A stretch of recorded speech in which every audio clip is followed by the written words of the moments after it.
Blocks used for the manufacture of cement are the natural raw materials limestone and clay.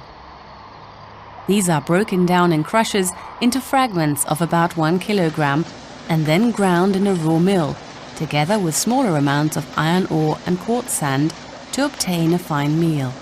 At the same time, they are dried with the hot kiln exhaust gases from the incineration process.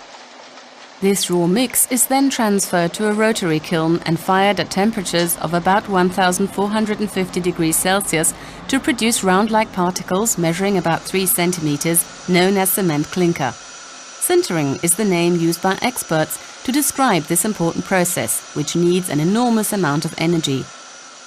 In this incineration process, chemical compounds are formed which later cause the cement to harden when mixed with water. After the incineration process, the cement clinker drops out of the kiln and is cooled to about 200 degrees Celsius in a grate cooler.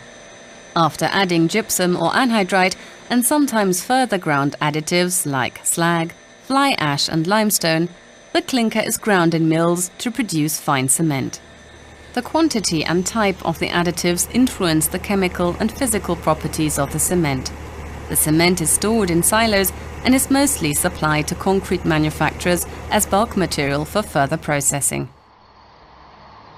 Concrete consists mainly of a mixture of cement, water and aggregates such as sand, gravel and crushed rocks. At the concrete manufacturing plant, the cement powder from the storage silo is transferred to the mixer. All the concrete components are weighed exactly before being added to the concrete mixer for a specified time. Finally, the chemical admixtures like the superplasticizer glenium is added. In this process, the cement-water admixture slurry becomes the glue, also known as cement paste, that holds the aggregates together. The fresh concrete mass then flows into mixer vehicles to be transported to the construction site.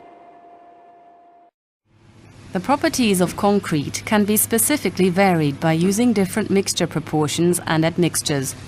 The admixture glenium, for example, increases the flowability of the concrete so that the densely packed steel reinforcement bars of a foundation can be coated quickly and completely with concrete within a short time. A pilot plant comparative study between conventional concrete and concrete with added glenium, but with the same water content and mixing ratio, clearly shows. With conventional concrete, the flow process already stops after 5 seconds and after a distance of about 25 centimeters. Concrete to which the superplasticizer glenium was added flows much faster, and the distance traveled over the same period is about 65 centimeters. Modern superplasticizers like glenium are based on synthetic organic polymers such as polycarboxylate ether, called PCE for short. A PCE molecule consists of one long main chain and shorter side chains.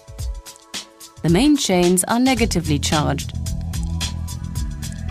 When cement is mixed with water, it reacts and starts to form crystalline needles that interlock with each other to form a hard, rock-like substance. When the PCE molecules are mixed with liquid concrete, they are absorbed onto the surfaces of the particles contained in the concrete. The side chains of the molecules point outwards, like the spines of a chestnut burr, and hold the particles at a distance to each other. This makes it easier for them to move against each other, and the concrete becomes more fluid.